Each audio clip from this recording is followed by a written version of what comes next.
What is up, sports fans? My name is Jake Nazuski. You can call me Jake Iggy or Iggy for short. And this is Iggy's Sports Talk. So I really appreciate everybody tuning in to another episode of Iggy's Sports Talk and listening to episode 35. Today, I have two very special guests on the show. We got Jonathan and Sam. They are both from Backseat Banter. So how's it going, guys? It's going great. Can't complain. We got that warm Florida weather. Can't fathom how it is in Boston area. So jealous a little bit of the cold, but nice and warm. Can't complain. Yeah, I'm just happy to be here, man. Yeah, Sam and Jonathan and I were talking about how I'm from the New England area and they're from Florida, and we actually just had a blizzard, and I was telling them how jealous I was to not be in the 80-degree or 70-degree hot sunny weather, and how I got snow on the ground and it's 30 degrees. Yeah. Yeah, it'll be in the mid-50s tomorrow, though, so that's about as cold as it's ever going to get down here. That makes sense. That's funny. Well, it was a pretty exciting week. Obviously, in Week 14 of the NFL, there was a lot of surprising games, a lot of interesting games, and I wanted to first start off with the Steelers and Bills game, mainly because I know, Jonathan, you're a big Steelers fan. So I gotta ask, like, what has happened to the Steelers in the last two games? Well, let me tell you, it's not only the last two games. For the last around 5 games or so, I mean, I watch every Steelers game, but they have really, really not looked as sharp as they did at the beginning of the season, and here's why. At the beginning, they were focused on protecting Ben Roethlisberger to see if his elbow is all good, and that really opened up the run because the offensive line was really focused on protecting the QB and focused on the line. Now that they know his elbow is 100% and he's throwing the ball really well, they're not giving him the protection that we saw at the early weeks of the season. So when teams are blitzing them, we do see Ben taking some hits now, which is not a good sign for Steelers fans. We also just got James Conner back from injury. I know without him, the team is kind of stagnant on offense because they can only rely on how far or how much Ben Roethlisberger can throw the ball to win the game because they haven't been running successfully. And going against the Bills, which is one of the best defenses in the NFL, really kind of gave them a wake-up call. Like, you're not just going to breeze by and win 11 straight games or however many games there are left in the season. You're going to go through these competitive teams now, and you have to be prepared to do it. And now we see James Conner back in the lineup healthy. We're getting some offensive linemen back as well. So hopefully the Steelers can get their groove back. Yeah, well, on our show, Jonathan and I got into kind of a heated exchange when I said the Steelers are my pretenders in that division. But Jonathan got a little upset because that's his hometown team, so he's got to ride with them. But this game, I was rooting for the Steelers because as a Dolphins fan, I was really hoping the Bills would go down, and they did not go down. But I want to give the Steelers at least a little bit of an excuse that defense is just being purged by injuries. We saw early in the season, I think week 2, like 30 players went down throughout all of week 2, star players across every team. And now it seems like the injury bug is starting to catch up with the Steelers, and that's making it really hard for them because their pride and joy was that defense. That defense was the number 1 in the NFL for, 10 straight weeks or something like that. Yep. Only in very recent times, it started to lose that steam, and it's the worst time to do it because now it seems like they're fighting for their spot again.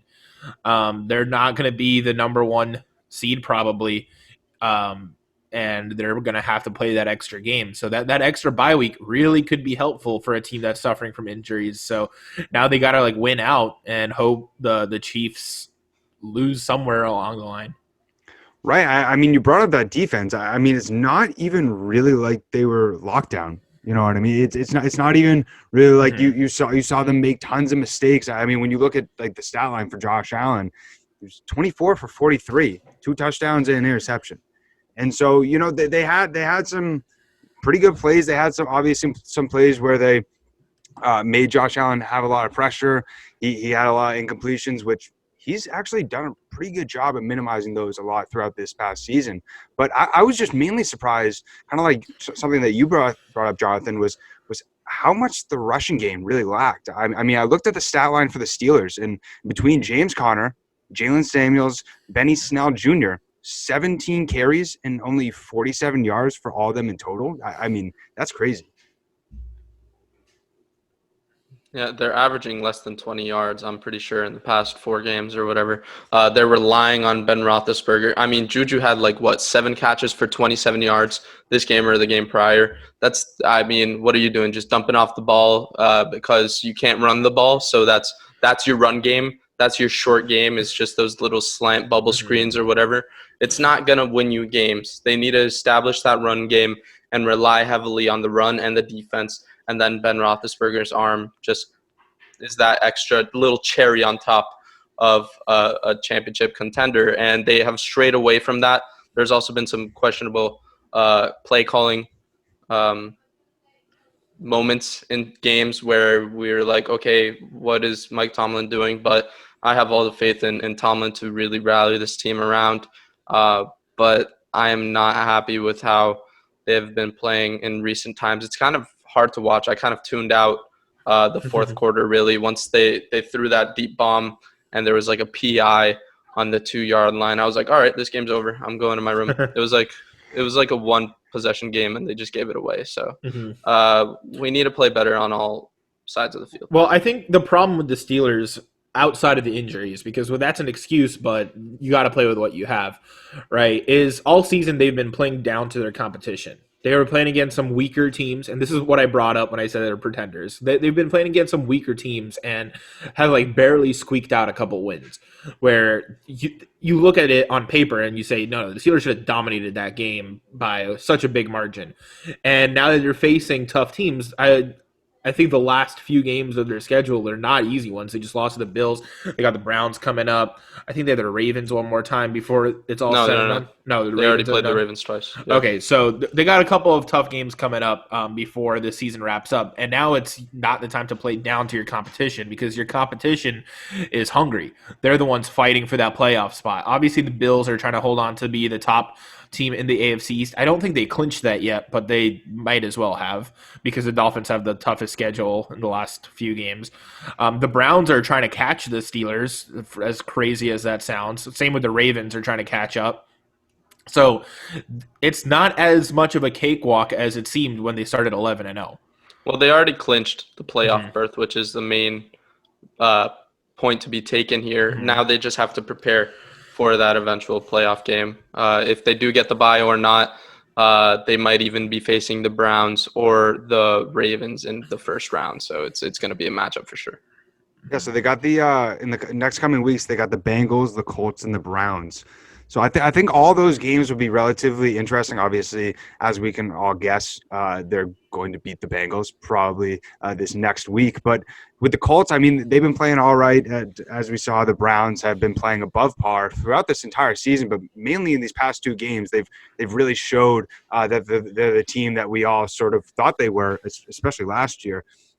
But just in terms of how, crazy it's been to watch the Steelers sort of dismantle over these past few games, sort of just mainly I say that because, as you said, Jonathan, you kind of saw this coming, 5 weeks prior, but just from an NFL fan's eyes, we see the 11-0, we hear everybody, ESPN, CBS Sports, Fox Sports, all these people really hyping up the Steelers and saying, is this team the next team to beat the Chiefs? But we really saw that they weren't really that team when they barely beat the practice squad of the Ravens. But one guy who really hasn't been stepping up and is benched for this next week is Deontay Johnson. And it's something where these drops have been plaguing the Steelers. And the main thing, other than the drops, is that it seems like anytime they get on third down, they just can't convert. And they get, they either get an incomplete pass, they get 2 yards away. And it's just, as an NFL fan, it's been hard to watch. Yeah, so you mispronounced his name. I'm sorry. I'm going to correct you. It's Deontay Dropson. So no, but on a more serious note, what do you expect when you throw the ball so much? they're even feeding it to Deontay, like with soft throws, like Mhm. short on a slant route, and he can't even catch those. So yeah, we saw James Washington come in for him and take that role as the main wideout next to Juju, and James Washington did come in and score a nice touchdown too. So it was really cool to see that. But they're plagued with drops, but it's something you expect when you throw the ball so much. You can only rely on your receivers, especially Juju has to step up too. I mean, he was in talks about being a top 10 receiver last year, a few years ago. Not last year. I mean, the Steelers didn't even have a QB last year. Don't even get me started on that. But um, Juju needs to step up, and there definitely needs to be a better run game. The drops are a plague. I mean, you see it with several teams in history. If they suffer from the drop bug or whatever teams like to call it, you don't really find success in those games. And we've seen that. We narrowly won 3 games, but these 2 games that we just lost were warranted losses. We didn't lose them because the other team did something. We lost those because we gave up the game. I want to say one stat real fast before you go, Sam. Ben Roethlisberger has completed You're good. 69 passes over the last 2 games, and his receivers have dropped 15. Go for it. Oof.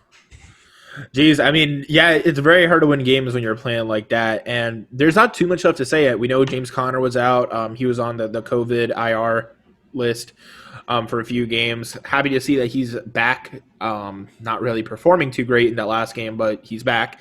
So it's always nice to see him healthy. We knew that he was going to be the one that is the biggest question mark in terms of how he bounces back from COVID.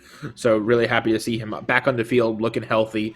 But yeah, they got to go back to what was successful early on in the season. And obviously their defense, they can't rely on that anymore. So they got to step it up on offense. I don't know what's off with their receivers not catching footballs. Early on in the season, I don't think they even had that problem. Early on in the season, it was a pretty balanced scoring attack, but now they gotta pick it up in the last 3 games. I think that Colts defense is not going to be easy to score on, so that'll be a big test for them. The Browns are going to keep up with them. They're at least scoring the ball. The Browns defense is shockingly good. I don't think anyone expected it to be that great, but they've been holding their own. I know it was just the craziest game, I think, of the entire NFL season, Browns versus Ravens, that we just witnessed, but both teams were looking like they were playing on point. So the Steelers got to get their stuff together. I completely agree with you, and they need to get their stuff together fast, because it's something where when we're getting into these last 3 weeks, and when you really just look at the AFC in general, I mean, you brought up, Sam, that they could potentially, or Jonathan, that they could potentially play the Ravens or the Browns in the first round or at some point in the playoffs, and so, like I brought up, they played the practice. They barely beat the practice squad of the Ravens, and they just lost to the Bills. So, how are you feeling as a Steelers fan if you're going into a playoff game and they're either playing the Bills or the Ravens? Okay, I'm not too scared if we run into the Ravens because we did beat them 2 times this year. The first time was decisive. Like, it went down to the last play of the game, really. The Ravens had a shot to the end zone, and the Steelers defense came up clutch and deflected the pass. But second game, yeah, you can discount it in a way. But in a sense, RG3 is bootleg Lamar Jackson. We kind of were able to contain that system. So they got 2 similar QBs to play, and it's a plug-and-play kind of thing. The system doesn't really change. So we really had the number on that system. The Bills, on the other hand, I'm scared of this team. And you said it earlier that they could potentially be the team to beat the favorites in the AFC, Chiefs. So I want to dive deep into the Bills' standpoint in a second, but I'm really not too scared of what lies ahead for the Steelers. I mean, whatever happens, happens. You can't control what you can't control. But there's just some things that need to be taken care of. That run game needs to be situated, and it needs to find its home again, and then everything else will just follow suit. Yeah, I can't really knock you for saying that. I understand the rivalry with the Ravens. You're going to say that no matter what the odds look like. But the Bills, they're looking good, and I want to dive into that. They're in the same division as my Dolphins, and they're looking scary. I think even like 6-7 weeks ago, we were saying that Josh Allen could be a dark horse MVP kind of guy, and he's lived up to that praise that we gave him. He's proven it big in big time games. So they're 10-3 right now. That's not too far behind the Steelers or the Chiefs. It just 1 or 2 games separates them from those guys. So I don't think we expected the Bills to be this good, but they've been a pleasant surprise. Diggs fits in perfectly with that team. He built a rapport with Josh Allen really quickly. That defense is holding their own, not letting anyone get anything easy on him. And Josh Allen really stepped up. He's running the ball really well. That's something we expected, but he's not having his usual problems of overthrowing guys nearly as much this year as he has in his first few in the NFL. So that's going to be a tough out. I don't know if I'll call them the favorites. I still think the Chiefs are going to run away with the AFC, but the Bills are definitely going to put up a fight. The Steelers are going to put up a big fight. And some of the other teams may be surprising stories like the Titans were last year. Well, I mean, it's something where, like, as a Patriots fan, I sort of saw the Bills sort of being this team at the start of this season. I knew that I had a good feeling that they were going to be the best team in the AFC East, just from how surprising they were last year and how much they improved. They were 10-6 last year, but they also, like, their offense didn't play up to par as really how it's really flourishing this past year. I mean, going into the season, when you look at the Bills, they had the top 3 defense in the NFL last year. And so if they had their offense with how efficient their defense was last year, I mean, we would be talking about this team solidifyingly going to the Super Bowl, in my opinion. But it's something where that defense isn't as good as it was last year due to injuries and due to some mistakes that we've seen in some critical games. But I completely agree with what both of you guys said about Josh Allen. Ever since he got drafted, I've been a huge fan of Josh Allen, just mainly because when I saw one throw that he had in the combine, he threw the ball 80 yards down the field, and it was just effortless. Yep. And I watched that, and I was like, if he can do that in the NFL, that's going to be crazy. And obviously, once you saw in his rookie year, he ran the ball everywhere. He fumbled it whenever he wanted to. He would just make these oblivious sort of turnovers, and we even saw that last year as well. But the one thing that I have really seen Josh Allen doing this year more than any other year, and I think it obviously really helps with his weapons and stuff, and Stephon Diggs really helping out as well. But he's been making very smart decisions. Like, there's not a lot of times when you look back at a Josh Allen and Bills game where you're like, wow, he screwed up the game due to his mistakes. But one thing that does make me nervous with how good of rapport that he built with Stephon Diggs, kind of like you brought up, Sam, is, when they get into the playoffs and when they start going against, obviously they went against the top defense in the Steelers last week, but when they start getting down to these critical games, you're not going to be able to throw it to Stephon Diggs 10 times in a game without a team, double teaming or making these plays. So then you're not able to get to him as much. And that's just the one thing that makes me nervous with how much they go to him. But I mean, it's not like they don't have other quality receivers in Cole Beasley and John Brown. Yeah, I was about to go into that a little more. I don't remember the exact stats, but I was scrolling through Instagram and it was like Cole Beasley has more targets than like Julio or something, more catches than other elite receivers, and he's not even somebody that we look at as like an elite receiver. He's a great slot receiver, don't get me wrong. His days in Dallas, he was really good and effective, but Cole Beasley, one of those more underrated guys that help a QB get into the flow because he's just going to be there where you need him to be to get you that first down, to get you that confidence that if you miss a few throws, you get that easy one to get you back in the groove. He's really one of those security blanket players, what I like to call them. John Brown, on the other hand, is one of my favorite receivers in the NFL, and we need to see him doing more of that dance that we saw last year after every touchdown he would get, where he would cross his arms, go up and down like crazy. But I'm really looking at this run game to step up if we're talking about them as true contenders in the AFC. A guy from Florida Atlantic, Devin Singletary, big fan of him. Really look for him and Zach Moss to step up and flourish as like a nice duo of running backs in the NFL. Maybe not this season. We're not going to see their biggest potential, two really young guys, but we are going to see them at the highest level of football in the playoffs for sure. So I'm excited to see how those two young guns can fare against one of the AFC has some really elite defenses you have to go through to even get to the Chiefs. So it's going to be a ride.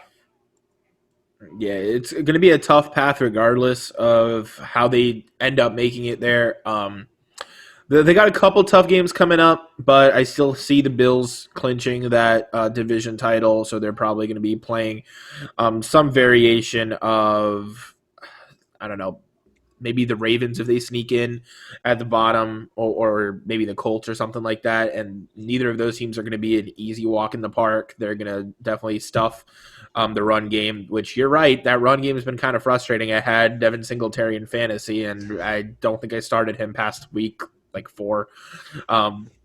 Kind of frustrating to have that happen where, he seems like he was one of those like highly touted players. He seemed like he was ready to take that next step. Maybe it's because they did draft Moss and that took away touches and opportunities, but neither of those guys really shined for any consistent stretch in this season. So in the playoffs, that becomes a lot more important to slow the game down, to run the ball, get those free yards. And it doesn't look like that's one thing they can do. I think Josh Allen might be their leading rusher. I'm not 100% sure on that stat, but I think so from just the eye test. He's their most consistent rusher, that's for sure. But yeah, they gotta sort that one thing out. But I think they do have a pretty bright future in the NFL in general, and they could make a surprising run in this playoffs. They definitely have a very surprising future in the NFL. I gotta agree with you, Sam. It's something where, like, as a Patriots fan, seeing this Bills team after seeing for 15, 20 years, they only made the playoffs once or twice, and one of those times was with Tyrod Taylor. And so, it's really cool to see a team, really flourishing like they are, especially with a young guy like Josh Allen, and the amount of versatility that this kid has. He most people look at him and say, he's got all the wide receivers that he would need. He's got a big arm. He can throw the ball far down the field. But you don't really look at him and think that he's a guy that can scramble like some guys we see in Deshaun Watson, Kyler Murray. Obviously, he's not as quick or fast as they are. But, I mean, he's really able to, make things happen with his legs. And I honestly think that could be a huge factor going into the playoffs. Yeah, it's because he's big enough to take a hit. That's what it is. Unlike Murray and Watson, who they're so quick, but they like to slide. They try to get away from contact. Allen can take a hit. Mm-hmm. That's the difference. I have a question because I'm not really too sure about this either. We're talking about Josh Allen at the beginning of the season being one of those dark horse MVP guys, but I haven't really seen a true front runner emerge. Is it impossible for him to win it this year? Not impossible. The only thing is that it's going to be interesting how they because obviously they always usually assess an MVP by how he played, how he helped his team win, and really what he did obviously throughout the season, and is unequivocally the best, most valuable player in the NFL. But it's something where I think a lot of people could look very easily at Patrick Mahomes with how dominant the Chiefs have been. Mm-hmm. My guy is Aaron Rodgers. I'm going to debate Aaron Rodgers should be the MVP until the rest of the season, because I mean, what weapons does he have other than DeAndre or Devontae Adams? I mean, I get it. Devontae Adams is one of the best wide receivers in the NFL for the singular reason, other than all the talent that he has. But it's because he's the only receiver that Rodgers can actually rely on. I mean, he's got Lazard. He's got Volta's skin. I mean, Aaron Jones single-handedly won them a couple of games. Yeah, I agree. You heard? Yeah. But no, I like Aaron Rodgers as a pick there, but some more fun picks maybe even than that is we could look at the two running backs, either Dalvin Cook or Derrick Henry, as finally having a non-quarterback win for the first time, I think, since Adrian Peterson. Yeah. So that would be kind of special. Derrick Henry seems like the entire offense for that Titan. Sometimes AJ Brown pops off. Sometimes Corey Davis pops off. But it really is Derrick Henry is a consistent guy that keeps that team together. Otherwise, they would not be, I think, anywhere close to the playoff conversation. And then Dalvin Cook, if by some miracle they make the playoffs and finally separate themselves from the rest of their division, I think Dalvin Cook is single-handedly carried that team on his back. I know Jefferson emerged. Thielen's been pretty good all year, but again, same argument as for Henry. He's really the guy that keeps that team glued together. So obviously, it's probably going to go to a quarterback.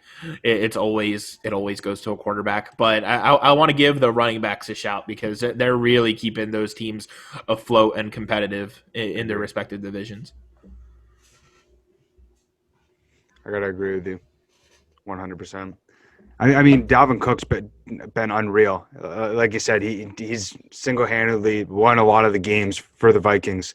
Even though Kirk Cousins has kind of picked it up over these last few games. I mean, I always just see like on Red Zone, you just see a little snippet of him running like a 60-yard, 50-yard touchdown, like almost every single game. But I mean, Derrick Henry just showed once again why he's one of the most dominant, if not the most dominant running back in the NFL, and why he's, in my opinion, the only, other than Dalvin Cook or Alvin Kamara, or you could also say Christian McCaffrey, who should be paid as much as he is paid. Because, I mean, one person that frustrates me more than anything, why he got $15 million a year, is Ezekiel Elliott. Because what has he done this year?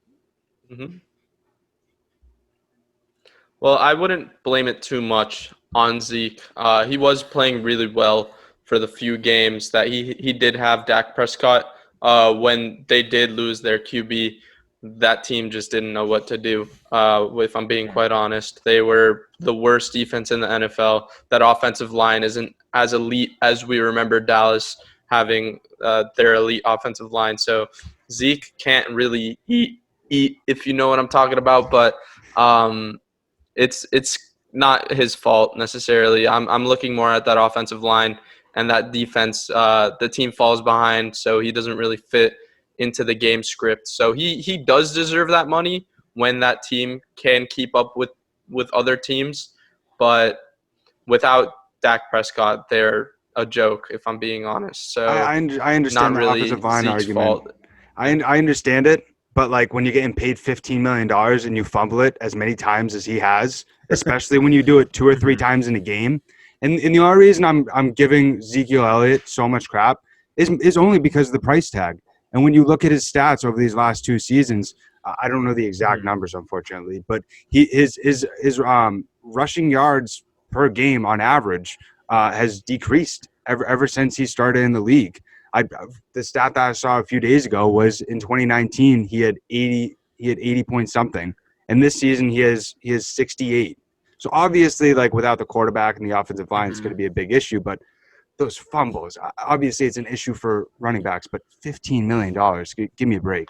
So I got a question then. Do you think that either Cook or Henry would do better in that situation this year than Zeke was able to do? Yeah. That's real, and I don't have a good answer for that. So it really is just up to opinion at this point. It's just mainly the fumbles that frustrate me. I mean, he did it massively in critical situations, and he did it multiple times in one game, and they were just awful fumbles. And then it's just when you usually see the Cowboys on the 2 or 3 yard line, Zeke is never usually the one that just bulldozes it in. And you're paying him $15 million. He's probably the highest paid person on your offense, and he's doing the least amount. That's just what frustrates me. If I was a Cowboys fan, I'd be inflamed.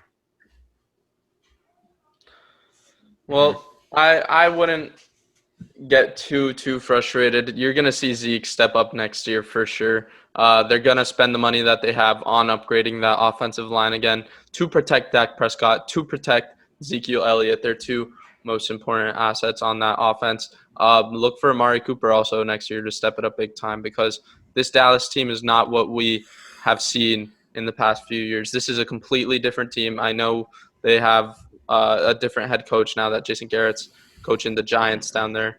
But this Dallas team, don't get too overly critical on it because they are a different team than we are expected to see from Dallas. We'll see in 2021 if the paychecks actually pay off. I don't know about that. Yeah, I Just don't for how know much if they money? will or not, but he has the talent.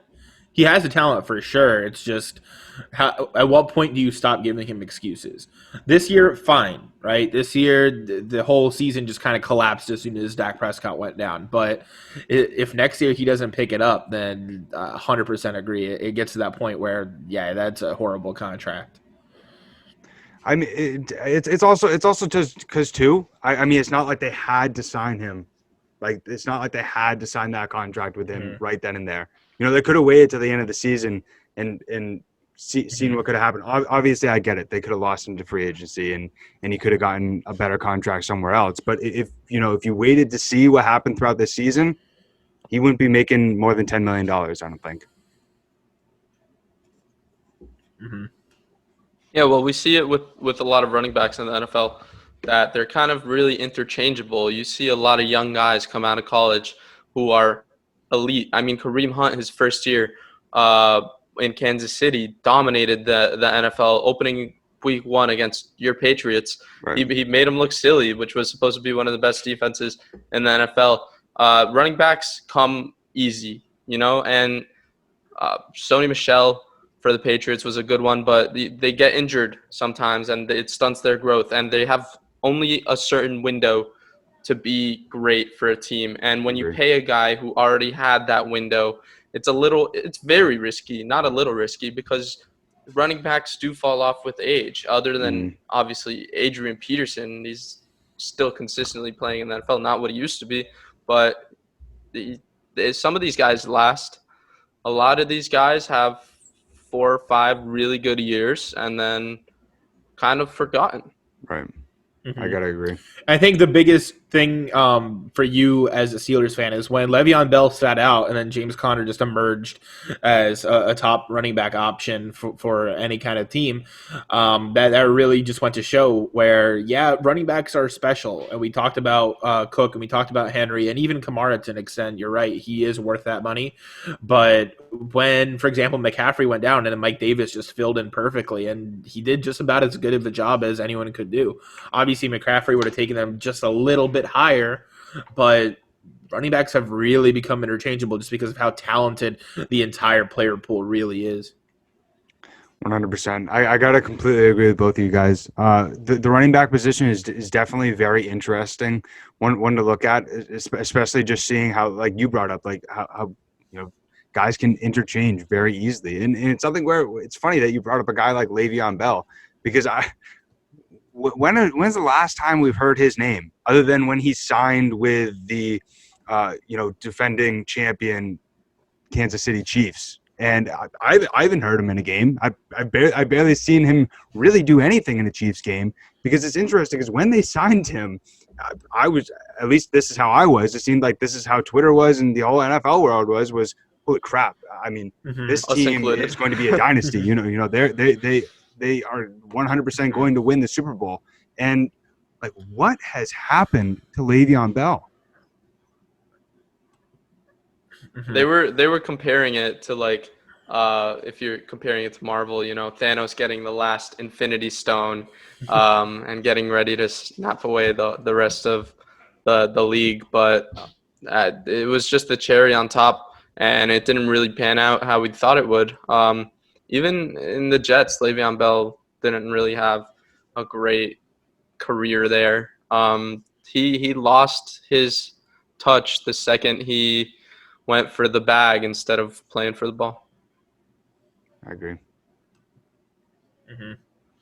I mean, he just wanted to get out of the Jets. I think that's all it was there. He had a very ugly split with Pittsburgh, and I think that kind of stunted the rest of his career. He bet on himself, and the bet did not pay off. Too great, because if he didn't pull that stunt, he probably would still be maybe a top 5 running back in the league to this day. He wouldn't have lost that year. That year really messed him up. He was never really the same since. So he bet on himself. The gamble didn't pay off. I guess that's as much as you can say about that. I agree with that. And it's interesting to see, running backs like, they do these holdouts. We even saw Dalvin Cook, but he brought it up at the start of the season. But we even saw Melvin Gordon do it with the Chargers last year, and he was looking for $10 million, and he only got 8 from the Broncos.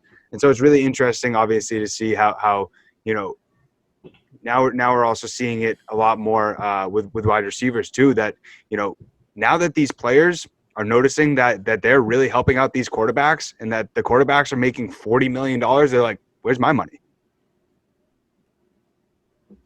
Yeah, well, 9 times out of 10, the holdouts end up hurting the player. Like you said with Melvin Gordon, for example, he didn't play all season. Austin Eckler emerged, like I said, same as the James Conner situation, just as good, if not better, than the guy that he was a backup to. So it really, I don't think it's the smartest idea anymore for players to do that holdout because, again, 9 times out of 10, their backup just plays better than they ever did. Yep, I agree. So I wanted to go to the next topic of talking about essentially how incredible the Bears played last week. I mean, against the Texans, I understand it's the Texans, but Mitchell Trubisky in the first half was 18 for 21, 178 yards with 3 touchdowns, finished the game 24 for 33, 267 yards with those 3 same touchdowns. But after seeing this game, or even during the game, were you guys as surprised as I was to see how efficient Trubisky was? No, because this is what Mitch Trubisky does, okay? He has a few terrible games, then he comes in and does something really flashy. And you said that his second half stats dropped off a little bit. That's because the game script flipped at halftime. It was just a defensive game and running the game. But this is what Mitch Trubisky does. He literally comes in. You have to live with the bad games, but he'll give you some really, really good games every now and then, and he'll win you some of those games. I mean, he wasn't such a terrible QB when he first came into the league. We only rank on him so much because of how great Deshaun Watson is and how great Patrick Mahomes is. Mm-hmm. We wouldn't give Mitch Trubisky all this hate if he wasn't drafted before those 2 guys. I mean, yeah, it's understandable that Nick Foles comes in and takes over the helm for this team. And it's understandable that they don't really trust Mitch Trubisky. But at the same time, you have Allen Robinson on that team. And what other weapons do you have as receivers? Like, you got to give the man some slack. He's a good QB. He's not a great QB. He's not a bad QB. He's a good QB, and he'll win you some games. He'll lose you some games, but what else can you expect? He's not Mahomes or Watson, but he's Mitch Trubisky. Yeah, and I 100% agree that the only reason we give him such a hard time is because of how the Bears traded up to get him when they could have easily gotten MVP and a Super Bowl MVP waiting for them with Patrick Mahomes or even Deshaun Watson, who is still a franchise-changing player.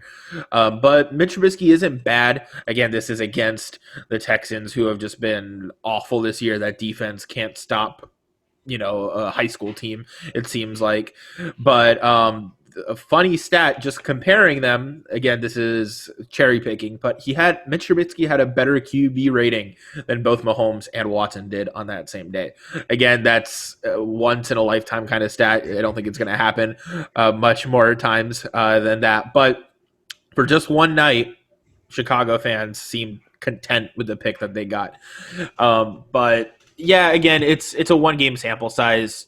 Mitch Trubisky does this every now and then. He shows like he deserved to be a high draft pick. He's a good quarterback. He obviously is talented, but he's just not nearly consistent enough. It's almost like Jameis Winston, where he had the most passing yards, but he also had the most interceptions. Mm-hmm. So he has talent. He's good. He's not great.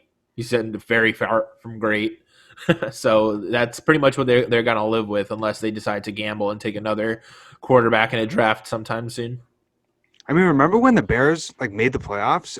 Mitchell Trubisky was having a Pro Bowl season. I mean, he was honestly. I compared him to at least how he was playing the game a lot to Ben Roethlisberger. I mean, he was running out of the pocket a lot. He was making plays happen with his legs. He was very consistent, and obviously we saw those inaccuracies really was a huge cancer for him these past few seasons. I just wanted to bring up a few interesting stats because, looking at this next year for the Bears, they're obviously going to potentially have a mid to high draft pick, and there's a lot of different options in this next draft. But looking at their quarterback situation, Nick Foles, they have him for 2 more years. Mitchell Trubisky, they can pick up his 5th option, or they can just let him walk. And really looking at sort of the comparison between Nick Foles and Mitchell Trubisky, I thought this was kind of interesting because Nick Foles has started 7 games. Mitchell Trubisky has started 6 this season. Let's look at the stats. Nick Foles, 65% completion percentage. His touchdown to interception ratio is 10-8. Mitchell Trubisky started 6 games, so obviously it's a difference. It's 1 game less. 63.8% completion percentage, but his touchdown interception ratio 13-5. Just thought that was pretty interesting. So want to hear your guys' thoughts. If you were the Bears, obviously you have an option to draft somebody in the draft, but what would you do for your quarterback situation given the 2 guys that you have currently on your roster? If I were the Bears, I would have never benched Mitch Trubisky. Nick Foles is a good backup QB when the QB gets hurt, and Nick Foles can come in and take the place until they come back. Nick Foles isn't your starter. That should be clear. He won the Super Bowl in Philadelphia because Carson Wentz led that team to a primed playoffs position, and they had a really good defense and offense. It's not Nick Foles's. I mean, yeah, he's the QB, so people look at him, oh, he's responsible for the Super Bowl and whatever. Mm-hmm. But that team was primed for a Super Bowl that year. Looking at it now, if I'm Chicago, I would have been like, okay, Nick Foles, yeah, we're paying you a lot of money, but that's to sit on the bench just in case Mitch gets hurt. And I would have never pulled the trigger on benching Mitch. Although, yeah, you got to live with the bad games because he's not elite. He's not going to tear up the best defenses in the league. He is gonna do some work on the latter half, the bottom half of the league, but what do you expect for a guy that's not great? He's not a special talent. He's a good QB that can win you the games you're supposed to win. Yeah, I mean, the Bears might need to do something unheard of in the NFL. They might need to do the running back committee, but in the quarterback room, and just have 2 or 3 quarterbacks that are all equally decent come in on some kind of rotation and just go for it there. I'm kind of joking around, but Mitch Trubisky's good. I think they can ride with him, see if anything happens, but I think the benching might have been one of the best things to happen to him. I think it kind of whipped him into shape. It scared him straight. Okay, now you're not going to just dominate and stay in that position regardless of how you play. You have a challenger backing you up, so you have to be on your A game if you want to stay as the starter and not sit on the bench for the rest of your career. Hopefully, we do not see the Carson Wentz effect, where it really derails the QB and just he can never find his groove again. I like how you're saying that it might be great for him. It also might be terrible because he knows that his job isn't safe. He knows that he has to go out there and do the great things that people expect him to do, but aren't really attainable. So it's going to put a lot of pressure, a lot of weight on his shoulders that sometimes is just too much to handle. And we saw that with Carson Wentz in Philly. We saw that you can't really come back and after you lead your team to a prime playoff spot and primed for a Super Bowl run, a backup QB is holding up that MVP trophy that you're supposed to be holding. It's not easy to overcome that. Yes, it's less extreme with Mitch Trubisky. It's less – I don't even know if it's less effective because when you see another guy take your job and you see another guy do what you're supposed to be doing out there just as good, not anything greater than what you're giving to the team, it's kind of like, okay, so what am I here for? Like, you guys don't treat me as I belong. Like, you drafted me number 2, and now you're already giving up. It's not a good look on Mitch Trubisky, and the Bears just wrote that narrative for him. They didn't really give him that shot to just stay in that lineup and perform like he's expected to perform. They want him to push his limits, which he does. He's not a bad QB, as I said several times already. It's just I hope we don't see what happened to Carson Wentz happen to Mitch Trubisky. Well, so I'll agree with what you say, Jonathan, solely based off of how they went about it in training camp. I think that the benching was sort of like I agree with what you said, Sam. I think it kicked the tires on him. I think it motivated him and made him realize that his opportunity with the Bears sort of is coming to the end, because it realistically was. It was week 6 or something like that when he got benched. But I agree with what you said, Jonathan, solely on when they traded him. Because at the start of the season, even during training camp, the training camp that NFL players had, throughout the entire offseason, we were talking about, and most people on ESPN and all these major sports networks were talking about how the Bears quarterback position was up for committee. And because they traded for Nick Foles, there was a real good possibility that he could be the starter. And then the only other thing that I look at that could have affected Mitch's mental state a little bit is when you really think about the reality of how long both players are sort of, contracted to that team. Mitchell Trubisky, after this season, he knew that there was a really good chance that the Bears weren't going to pick up his option. And if you look at Nick Foles' situation, he's still 2 more years with the team. And so I think it was a good trade, honestly, for the Bears, because even if they don't pick up Trubisky's option and they draft a guy, I think Nick Foles is a perfect person to groom a quarterback, just with his work ethic, his mindset, the experiences that he's gone through. But in all reality, I think that the main people that could be, really hurt from this situation is Matt Nagy and Ryan Pace, the GM and the head coach for the Bears. Because if they aren't able to really make this team sort of close to a contender, or what looks like close to a contender with the amount of money that they have put into this team, I think both of them could be gone by the end of the season. It's kind of a shame, too, because there was a point where we were like, Matt Nagy is this defensive genius. He is shaping this Chicago team into a real contender. I know we saw with other great defenses in the NFL that they can really carry you to a good playoff spot and a good chance at getting that run. And that seemed to be what the Bears were with the Khalil Mack effect when they traded for him and signing him to that extension. I haven't really heard Khalil Mack's name this season. I haven't really heard anything about Chicago, really. And it's kind of a shame, because Matt Nagy kind of sparked all that. And he really, for me, was one of my favorites for winning Coach of the Year one of those years. I just not a fan of how things are shaping down in Chicago. Would have loved to see this core stay together. Obviously, we can't see that in the NFL. Coaches are as expendable as running backs, as I'd like to say. But it's just not a good look on the Bears. Yeah, I mean, it's definitely tough to see a team that had such a high potential, especially on the defensive end, kind of go nowhere.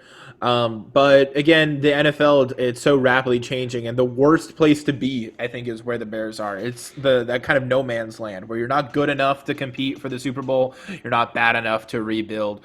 So they got to really consider what direction is the most likely for them to head in. And I think maybe just gut the roster, send Allen Robinson to a team where he could win a Super Bowl and or at least help contribute to contending. See about who on defense is there in the long-term goal and who on the defense is there then just taking up cap space, and maybe pull a Dolphins and trade the whole roster for a season or two, acquire draft picks, and then get better quickly if you could get a good coach on your team to stay with it. But that's a very hard thing to do. Obviously, there's a lot of teams that are stuck rebuilding for a decade before anything happens. I'm looking at the Browns, but hey, eventually it worked out. The Browns are looking scary now, and this is with Odell sitting on IR. So there's obviously a lot of options. They could just keep the team together and say next year is our year, maybe try to get someone in free agency or make a big trade in the offseason, but I don't really see it happening. I think their window was probably a year or two ago and they didn't hit it. And now it might be a time to look elsewhere. You brought up Allen Robinson, and it's crazy because he's honestly, sincerely, just from what I've heard, just from rumors, he's sincerely thinking about signing an extension with this team. But the real question that we're even talking about is who is going to throw him the ball. It could be that's the biggest thing, and it's something where it's very interesting for the Bears. And I think if they are going to go through that rebuild process, they need to get rid of Ryan Pace because he obviously doesn't understand fully the best way to evaluate a quarterback. Just from what we saw during that draft, where he felt inclined to draft up for Mitchell Trubisky. Not saying that fully knocks his evaluation just in football perspective, but I mean that definitely hurt his reputation for the rest of his career, in my opinion. But I wanted to go on to the topic with what you were talking about with Carson Wentz and Jalen Hurts came out and really surprised the entire NFL. What was your guys' reaction from that Saints and Eagles game? Well, if you go check out our Instagram at Backseat.Banter, I put up a funny little post of Allen Iverson with Jalen Hurts' face cropped onto him, stepping over Ty Lue, and it's the Saints logo. I truly think that he is the guy for them moving forward, the quote-unquote answer, if we're comparing it to basketball.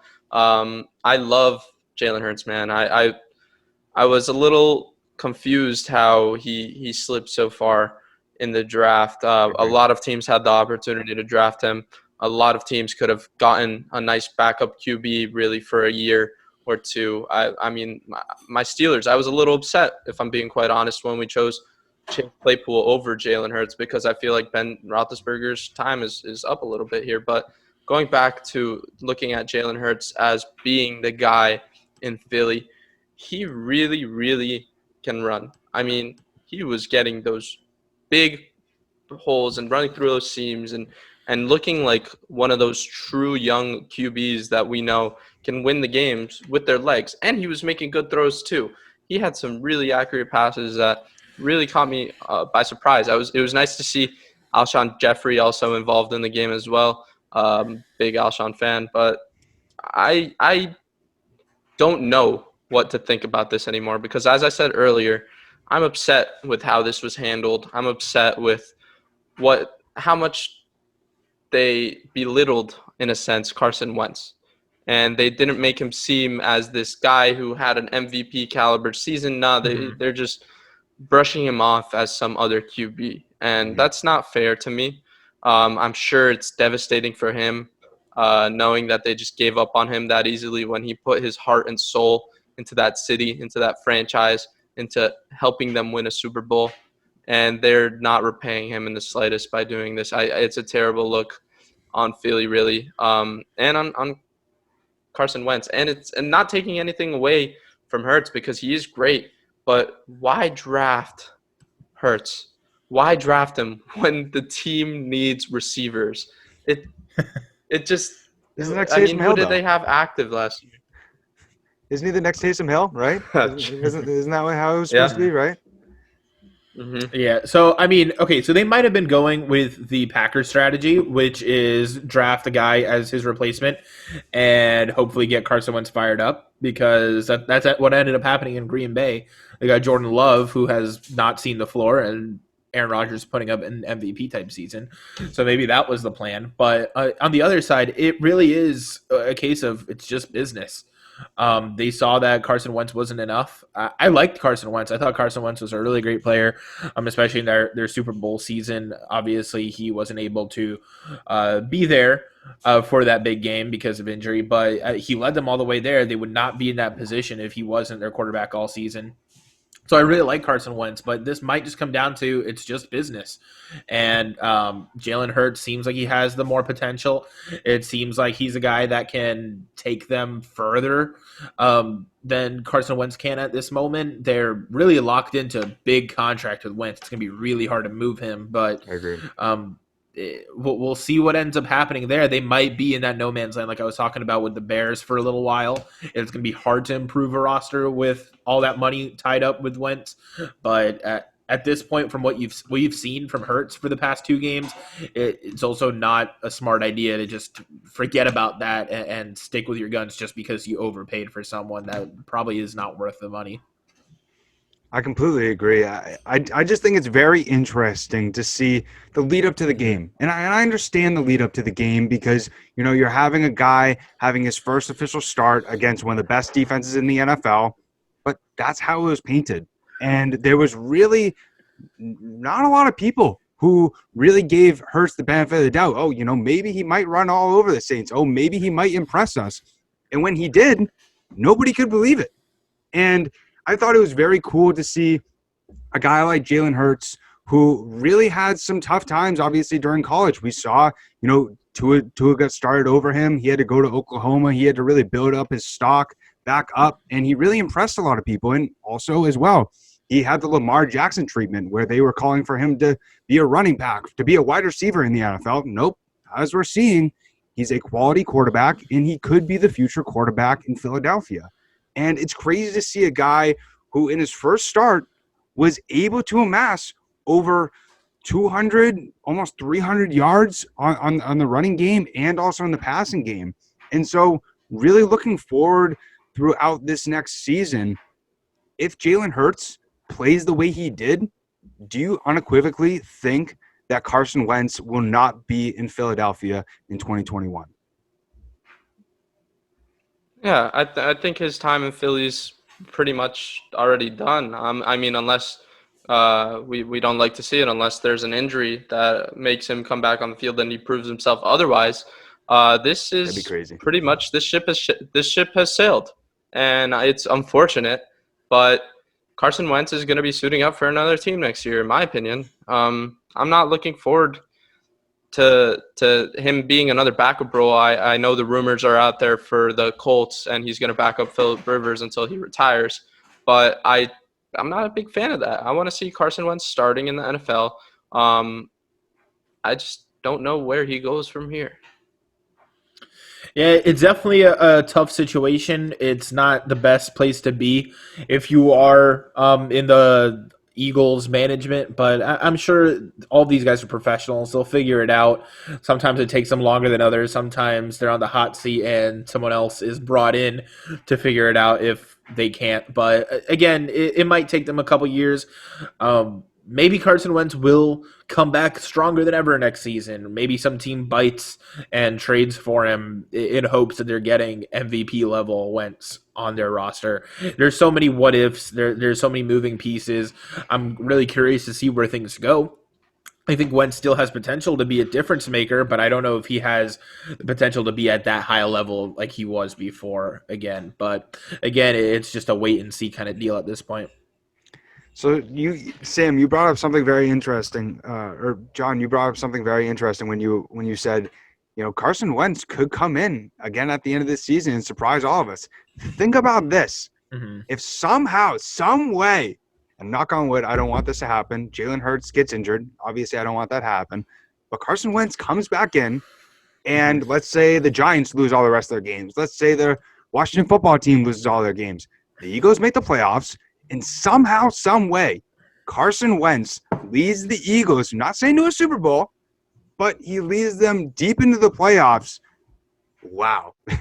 What sort of a flip to script sort of situation in sort of a really interesting situation for a guy who kind of had something similar happen to him with the Nick Foles situation. Yeah, I mean, you never hope somebody gets injured, so I hope that's not the case. But maybe Jalen Hurts has a bad game or two, and Carson Wentz is like okay, give me one more shot. Let me prove to you that I'm still the guy before you give up on me. It kind of feels like they already have given up, which is kind of the part that I'm a little frustrated about. But I don't really know where else there is to go with the Eagles because, I mean, we know this was their first championship in a long time, and they're scared that they're going to fall into that hole again of not being able to contend, and they might think that was their one opportunity that they have, and they don't want to do that. And if they don't see Carson Wentz as that guy that can help them contend in the future, then they're going to look elsewhere for options. And this is what I believe the situation to be currently as it stands. I don't think it's much on Carson Wentz in a sense. It's more of we don't want to experience what we just experienced, and it looks like we're going down the same path with Carson Wentz. So. Yeah, I mean, the other alternative, like you said, if Hurts does start off struggling, for example, in the next game, if he has a rough first half and then they bring Wentz back in and he performs the way we know he's capable of, then that might just get his trade value up, and they might hope to keep him there, maybe bring in a receiver or two for him. Again, a lot of teams are looking for a quarterback. There's a lot worse quarterbacks out there than Carson Wentz that you can gamble on. So, again, if he comes in, ups his trade value a little bit, is able to be flipped for a skill guy, then that could be mutually beneficial to all parties. But very rarely do things work out that cleanly. That's the unfortunate side of things. I completely agree. I mean, who knows? He could be playing for my Patriots next season. Who really knows? But last topic that I wanted to bring up with you guys is looking over into Week 15. What games are you really looking at, and what games are you getting excited about? Well, let me pull up the schedule real quick for this next coming week. I'm excited to see how the Browns are going to bounce back from their gut-wrenching loss to the Ravens. I know it was a close game, whatever, all that is nice and dandy, but you come down to it, you want that win when you're fighting for a playoff spot. And that was probably the game of the year. If not the Hail Murray, as it's being called, when Kyler Murray threw that Hail Mary to DeAndre Hopkins. But I'm really looking at how the Browns are going to bounce back against not a difficult team in the Giants, but they are playing the Giants, and if they get back on track, they will have a 10-win season, which is, as we know, decent. You're probably going to make the playoffs if you win 10 games. So if they do win this game and get back on track, it's going to be something special. There are not many headline games. Chiefs Saints, obviously, that's game of the week, no doubt. To the top of the AFC versus the top of the NFC, going to be hopefully one of those classics that we remember. If you guys remember when the Chiefs and the Rams used to play, it was 40 points to 40 points. Like, it's crazy. Yeah. Just to touch on Chiefs Saints, it's kind of sad for me because I'm actually going to be in New Orleans on Sunday, but those tickets are going for Super Bowl prices. The cheapest seats I could find was like $700 each, so I was like, nah, I'm going to skip that one. So kind of bummed out because I was going to be in the area, but I'm not going to be able to catch that one live. Maybe talk to a few Saints fans after the game, see how they're feeling if the team does well, and I'm going to stay as far away as I can if they don't. But other teams to look at, my Dolphins play your Pats.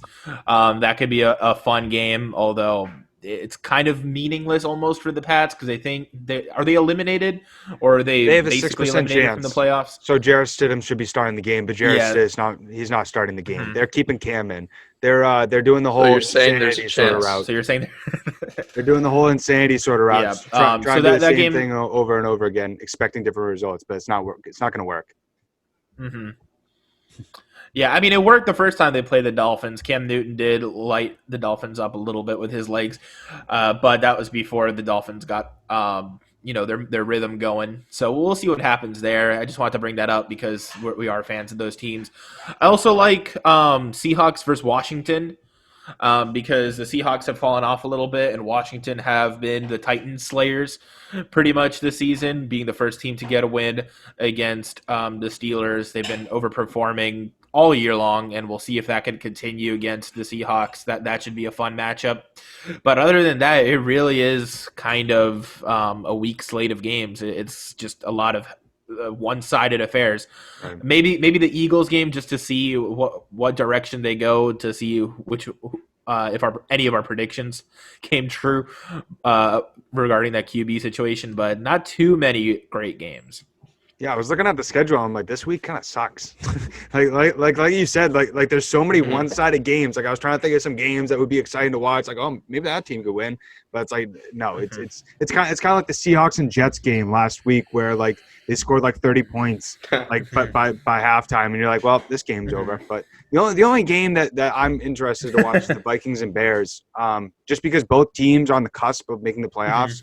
So if either team wins, they really sort of solidify themselves as the last team in the NFC to make the playoffs, which would be pretty crazy if the Bears were able to find a way to make the playoffs. But then also the Ravens and the Jaguars, we kind of both know who's going to win that game. But at the same time, if the Ravens do win that game, they have the best chance to get that last playoff spot in the AFC. Mm-hmm. Yeah, also look for Colts Steelers, as we were talking about earlier. A nice defensive heavyweight matchup. Whichever team can establish that run game, which both have had flaws with the entire season, is probably going to duke that one out and potentially flip up some AFC seedings this week. So stay tuned in the AFC. We're going to get a lot of shifting in the playoffs. Yeah, it's definitely going to be a really interesting week, especially since the NFL season is really starting to wind down. Well, Sam and Jonathan, I really appreciate both of you guys coming on. These are both the co-hosts of Backseat Banter. So where can my listeners find you? Well, we're on anywhere you want to listen to podcasts. We're on Apple, we're on Spotify, or your preferred streaming service. We are on Instagram as backseat.banter and Twitter at BBPodOfficial, so make sure to go check us out and stay tuned for notifications for when we drop new content. We are trying this new thing out where we all get our individual kind of shows where we give monologues, where we're going to be posting those in the afternoon, and then we're going to get our regular routine in the morning. So make sure to stay tuned because we're doing some big things in 2020. Sam? Yeah, you pretty much hit everything. I think the only one you missed was we're on YouTube. We have our main channel. We also have a gaming channel we're starting up because that's the kind of content that we want to make, but doesn't quite fit into what we're doing on our main YouTube channel. So we got two things going there. But yeah, that's a pretty comprehensive list. I think we're also on Audible. We're on Amazon Pods. We're on Google Pods. We're everywhere you want to listen to podcasts. We're on there. Yeah, also make sure to click that subscribe button and leave a good rating on Jake Iggy because this show is really good and I tune in quite often. Appreciate it, my man. I appreciate it, boys. Well, yeah, definitely everybody who's listening right now, go over and check these guys out. They definitely got a lot of awesome content that they've already made, but a lot of exciting things like you just brought up coming in 2021. So definitely get ready for that stuff. Well, guys, I really appreciate you coming on, and until next time. Yep, for sure. See you later. Happy to be here.